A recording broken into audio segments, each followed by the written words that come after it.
A bit to the left, dear, Az said, dropping a white cube into his tea. Maddie obliged him, then continued. Most importantly, almost everyone all over the world had these lesions. If they were a health hazard, 99% of the population would show some kind of symptoms. But they weren't natural, Tally asked. No, only post-ops, pretties I mean, had them, Az said. No uglies did. They were definitely a result of the operation. Tally shifted in her chair. The thought of a weird little mystery in everyone's brain made her queasy. Did you find out what caused them? Maddie sighed. In one sense we did. Az and I looked very closely at all the negatives, that is. The few pretties who didn't have the lesions and tried to figure out why they were different. What made them immune to the lesions? We ruled out blood type, gender, physical size, intelligence factors, genetic markers. Nothing seemed to account for the negatives. They weren't any different from everyone else. Until we discovered an odd coincidence, Az said. Their jobs, Maddie said. Jobs? Every negative worked in the same sort of profession, Az said. Firefighters, wardens, doctors, politicians, and anyone who worked for special circumstances. Everyone with those jobs didn't have the lesions. All the other pretties did.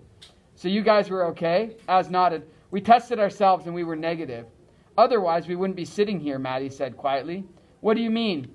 David spoke up. The lesions aren't an accident, Tally. They're part of the operation. Just like all the bone sculpting and skin scraping, it's part of the way being pretty changes you. But you said not everyone has them. Maddie nodded. In some pretties, they disappear or are intentionally cured. In those whose professions require them to react quickly, like working in an emergency room or putting out a fire, those who deal with conflict and danger. People who face challenges, David said. Tally let out a slow breath, remembering her trip to the smoke. What about rangers? Az nodded. I believe I had a few rangers in my database, all negatives. Tally remembered the look on the faces of the rangers who had saved her. They had an unfamiliar confidence and surety like David's, completely different from the new pretties she and Paris had always made fun of. Paris.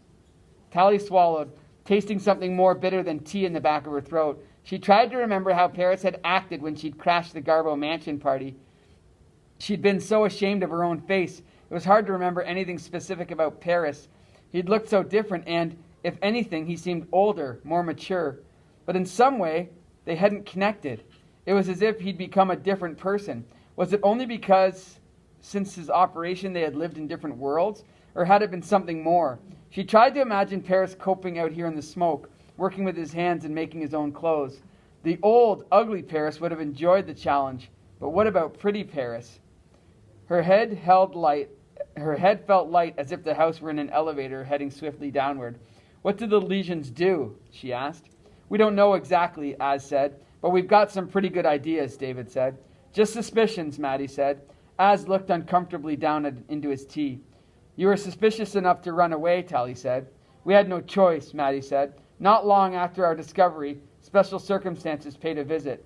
They took our data and told us not to look any further or we'd lose our licenses. It was either run away or forget everything we'd found.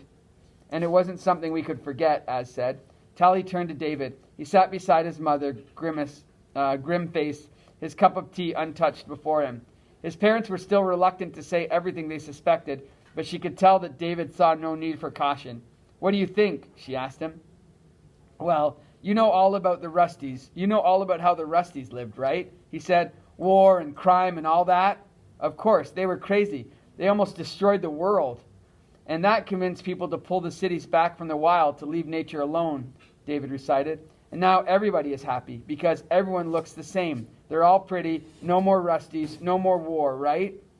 Yeah, in school they say it's all really complicated, but that's basically the story. He smiled grimly. Maybe it's not so complicated. Maybe the reason war and all that other stuff went away is that there are no more controversies, no disagreements, no people demanding change, just masses of smiling pretties and a few people left to run things. Tally remembered crossing the river. Tally remembered crossing the river to New Pretty Town, watching them have their endless fun. She and Paris used to boast they'd never wind up so idiotic, so shallow. But when she'd seen him, becoming pretty doesn't just change the way you look, she said. No, David said. It changes the way you think.